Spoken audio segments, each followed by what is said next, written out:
Muitos abraçar a causa. Se porventura existir um sinal positivo, também serás beneficiado. E como é que nós estamos aqui parados, não é? A pressionar a Concorda com quem essa de atitude? direito.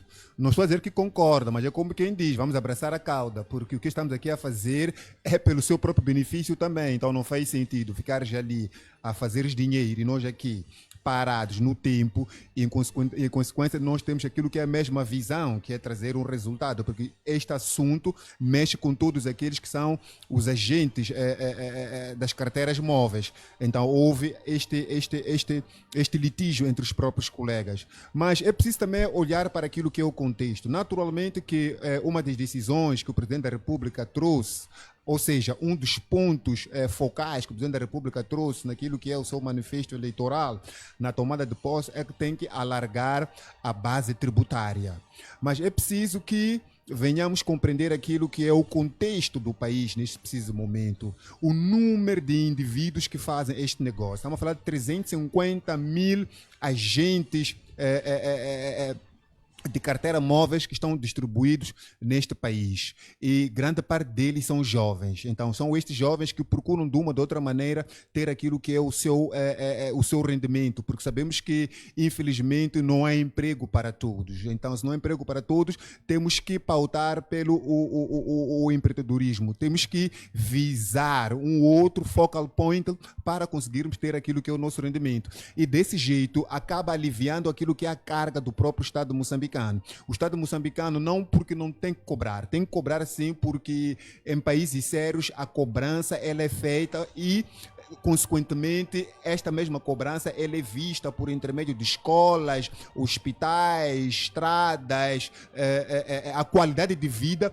Os próprios munícipes conseguem perceber que vale a pena ser cobrado porque o dinheiro ele está a transformar-se em bem-estar daquilo que são vários estratos sociais. Mas, em contrapartida, nós aqui em Moçambique, muitas das vezes entramos em choque com o Estado moçambicano porque pressiona-se para uma determinada cobrança, mas em contrapartida o homem na qual foi taxado não tem visto para onde este dinheiro vai. É aqui onde entramos em imbróglio, é aqui onde entramos em entraves. Então, há uma necessidade extrema do Estado moçambicano primeiro governar com exemplos, porque um exemplo é que vai ditar realmente se nós estamos num bom caminho ou não. Um exemplo não menos importante, está aqui o presidente do Conselho Municipal da cidade da Beira, está a dar uma aula de sapiência aos demais outros governantes neste país.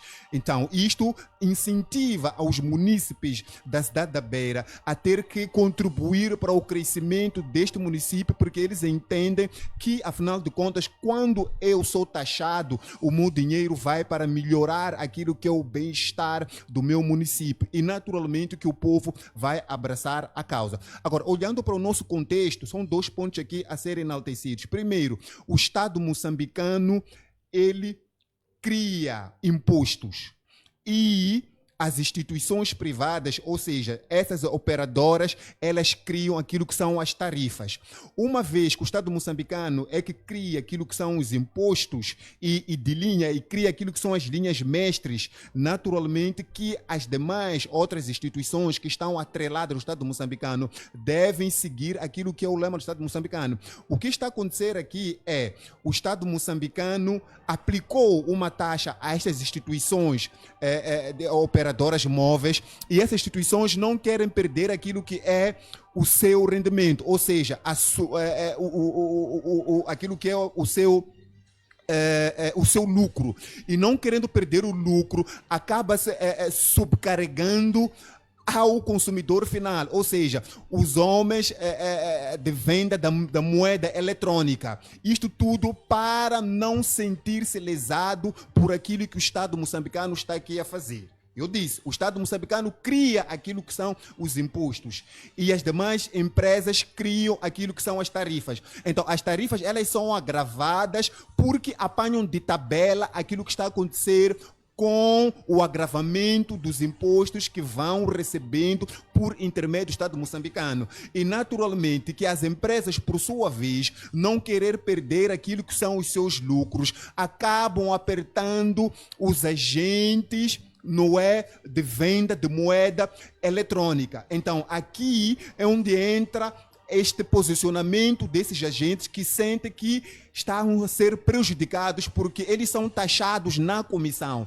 Em cada comissão que eles têm, no final de cada mês, eles acabam apanhando aquilo que é o balance, e neste balance, naturalmente, que são de 10%. Este 10% em função do ganho mensal de cada vendedor. Por exemplo, se um vendedor, durante um mês, conseguiu na sua comissão 10 mil meticais, estamos a dizer que o Estado moçambicano, a autoridade tributária, vai taxar aqui 1000 meticais. E eles já vêm reclamando já há um tempo que não estão a ver aquilo que é o seu benefício trabalhando com essas operadoras.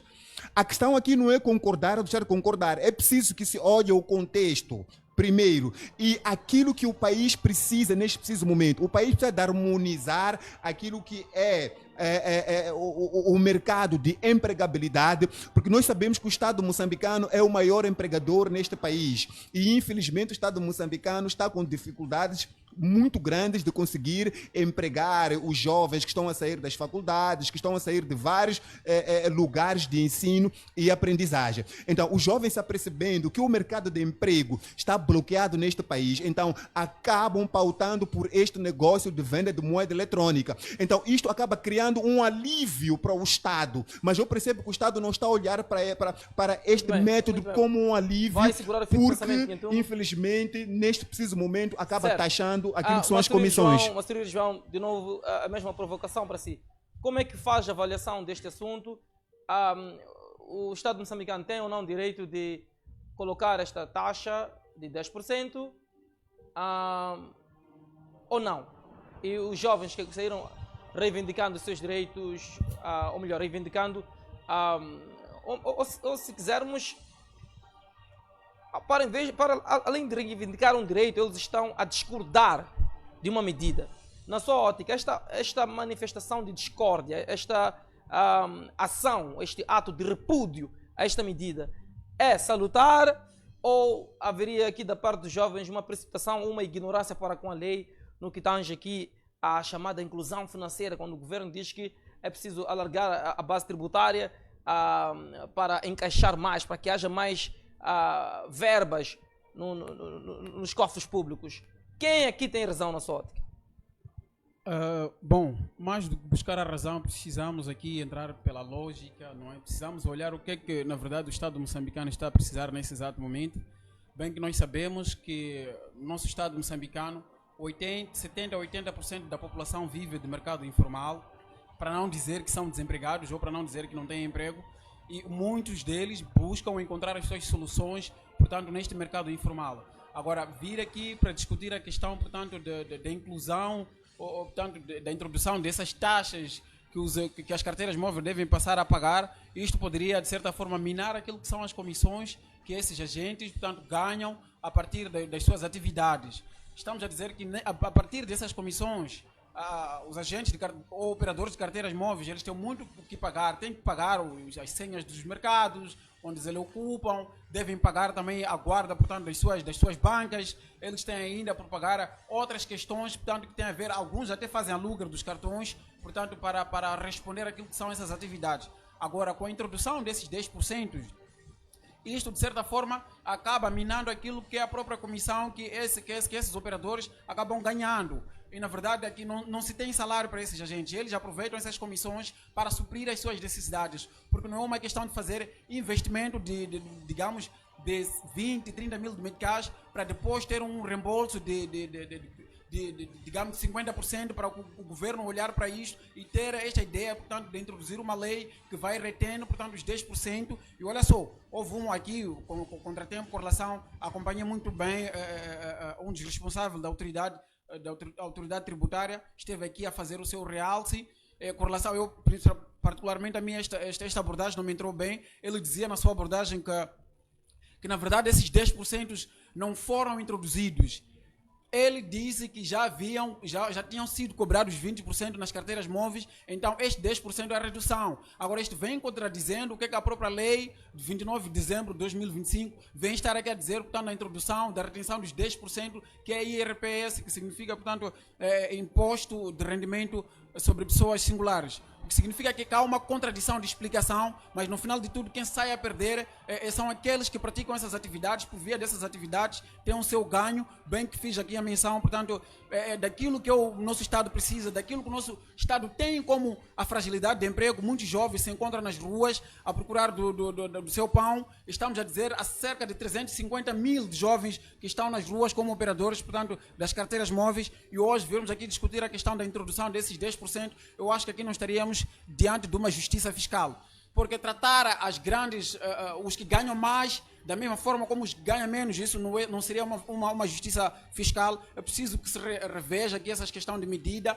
para que as medidas, obviamente, beneficiem e tragamos aqui harmonias, de modo que este mercado informal não seja um lugar em que muitos vão olhar como se fosse déficit de encontrar aquilo que é o seu ganha-pão, ou que não encontra esse mercado informal como se fossem as barreiras de encontrar o seu pão. Então é preciso que haja aqui uma revisão, portanto, dessas medidas para possibilitar, porque o governo, o governo é um dos maiores empregadores ao nível do Estado moçambicano, então ter que impossibilitar o setor privado, hoje, portanto, já ouvimos essa introdução de IVA dentro das escolas privadas, é uma situação que está por detrás a dificultar a vida, portanto, daqueles que ganham pão pelo seu suor, a partir do mercado informal, a partir das carteiras móveis. Hoje vemos muitos jovens formados, que saíram das universidades, institutos, que por falta de emprego acabam, portanto, abraçando esta causa, abraçando este emprego, esse trabalho que é para poder trazer o seu pão e dar aquilo que é a sustentabilidade do seu dia a dia. Então, vermos essas medidas serem introduzidas, estaríamos aqui a trazer um realce que não vai de acordo com aquilo que é o projeto, portanto, do Estado moçambicano, bem que o Presidente da República, ainda na sua tomada de posse, fez a menção sobre a questão da luta pela independência, portanto, financeira, mas essa disputa que está-se a colocar hoje com as leis, acredito que já esteja a colocar aqui barreiras para, portanto, avançar para aquilo que é uma independência financeira. Então isto acaba colocando em causa o que é que exatamente se precisa até hoje, o que é que o nosso Estado precisa. Nós estamos a trabalhar no sentido de que mais moçambicanos estejam empregados, mas quando estamos diante dessa situação em que há retenção dos 10% e depois acaba prejudicando aquilo que é o mercado informal, aquilo que são as carteiras móveis, coloca em causa, portanto, todo o tecido social, porque quem passa a sofrer com esse prejuízo não só são as carteiras móveis. Sabemos que a maior parte dos moçambicanos, eles confiam nas carteiras móveis para depositar, para guardar os seus dinheiros. Então, haver uma necessidade de que há aqui controvérsias com relação às carteiras móveis, acaba prejudicando toda a camada social, principalmente aqueles que estão na classe média e classe baixas, porque olham para as carteiras móveis como bancos seguros para depositar os seus valores, e situações destas acabam colocando, portanto, uma situação muito crítica para aquilo que são portanto, que é o direito fiscal. Então, temos que olhar para as desigualdades. O nível de desigualdade no nosso Estado moçambicano é muito elevado. Então, para olharmos para essas situações todas, é preciso que o governo reveja as suas medidas, de modo que essas imposições que vão sendo colocadas não prejudiquem aqueles que ganham pouco, mas sim possam, portanto, aliviar as suas medidas. Quanto é que será razoável para si, do ponto de vista de tributo? Quanto é que estes jovens das carteiras móveis deviam pagar ao Estado moçambicano? A preocupação agora não é sobre quanto, é sobre como é que isso beneficia aos operadores da carteira móvel. Se isto não beneficia os operadores da carteira móvel, então eu não acho que é uma medida assertiva neste exato momento, porque o governo está a lutar ou está a trabalhar numa medida de trazer, portanto, digamos, os jovens estão a abraçar esta causa de carteiras móveis para ganhar a sua sustentabilidade. Agora, colocando esses 10%, colocar qualquer que seja o porcento, acaba colocando em causa aquilo que são as comissões que esses operadores acabam ganhando por via dessas atividades. Então, para não colocar em causa o tecido social, para não aumentar aqui as desigualdades sociais, é preciso que se revejam essas medidas, que as medidas que o governo vai lançando, vai propondo, tenham valido a pena para beneficiar aqueles que muito fazem para ganhar o pouco e provavelmente possam ser, portanto, aplicadas essas taxas para aqueles que já ganham muito, porque fazem muito, apliquem isso para as multinacionais, apliquem essas medidas para as organizações que vêm explorar em Moçambique. Vai ser melhor assim do que aplicar para o próprio moçambicano que está à busca do seu pão, que isso acaba comprometendo exatamente aquilo que é o tecido social. Qual seria a fasquia que consideraria razoável para este tributo, no lugar dos 10%? Neste preciso momento não tenho um número, não é? Mas o que vale dizer, é importante o governo desenvolver um espírito de auscultação. O que seria a auscultação? Seria conversar com estes jovens que são o epicentro e o garante do desenvolvimento deste país. Os jovens sentem-se marginalizados. Quer dizer, este governo nem parece que tem pilhas novas. Este governo, quer dizer, é muito gelado que acaba até assustando a própria água em estado sólido. Para dizer que é importante primeiro compreender aquilo que é a posição dos jovens nesse preciso momento, a contextualização para se fazer esta cobrança. Ora, vejamos, o jovem hoje é aquele que ocupa o maior número de habitantes neste país. O que vale dizer é aquele que precisa do mercado de empregabilidade para começar a construir a sua própria vida. Construir a sua própria vida, estamos a dizer que este indivíduo precisa de ter o seu canto. Canto este que o Estado moçambicano, infelizmente, não consegue conceder a quem quer que seja. Se você, na qualidade de jovem, ir à administração do seu próprio bairro, ir fazer lá um peditório para te conceder um terreno, vai compreender que o seu pedido vai entrar, mas nunca vai ter resposta. Mas o Estado moçambicano diz que a terra não é para ser vendida, a terra pertence ao Estado moçambicano. Está plasmado isso na Constituição da República, mas em contrapartida, este mesmo Estado moçambicano tem visto,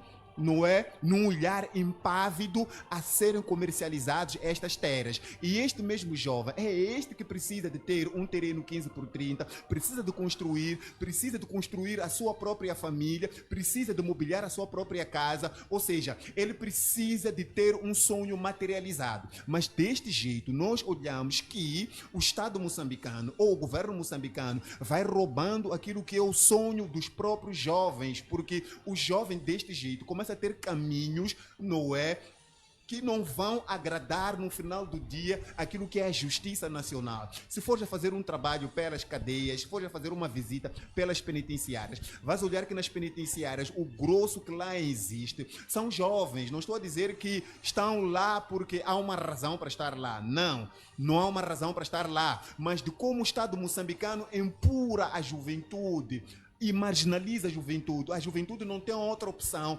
senão pautar por caminhos desleais estes que depois vão entrar em conflitos com a lei. Então há uma necessidade de, quando for se aplicar aqui um imposto, tenha-se uma leitura a médio, a longo prazo para perceber qual é o impacto que este imposto aqui ele vai trazer à nossa sociedade, porque hoje é tanto jovem que não pauta por caminhos obscuros, porque tem esta carteira móvel, porque tem o seu ganha-pão num canto, em qualquer ponto deste país, onde o pensamento negativo não toma conta dele. Por quê? Porque ele sabe que tem ali um rendimento. Mas deste jeito nós compreendemos que muitos jovens vão lançar a toalha ao chão e vão começar a ter novas veredas, e essas veredas muitas das vezes, conforme eu disse aqui, vai entrar em conflito com aquilo que é a própria lei. Então há uma necessidade de não somente olhar para estes jovens, e eu entendo que o Estado moçambicano quer alargar a sua base tributária, mas a pergunta é, o que é que está a acontecer nas mineradoras?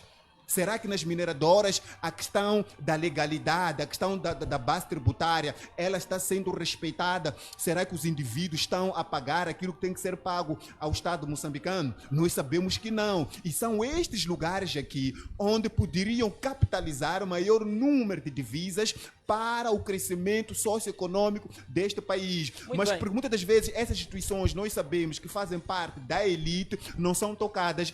Muito bem. Recebo aqui, a partir da redação, o diretor de informação, Lorino Manheta, pede que possamos abordar também o assunto do português Pedro Ferraz, uma vez que o Cernic, numa investigação conjunta com a Polícia Judiciária de Portugal, chegam à conclusão de que, afinal, Pedro Ferraz Reis teria se suicidado. Mas, Surir, passo para si a batata quente, 2-3 minutos, o que tem a dizer sobre este resultado, portanto, desta investigação conjunta do nosso Cernic e também da PJ. Dizem estes que, afinal, o banqueiro, em algum momento, teria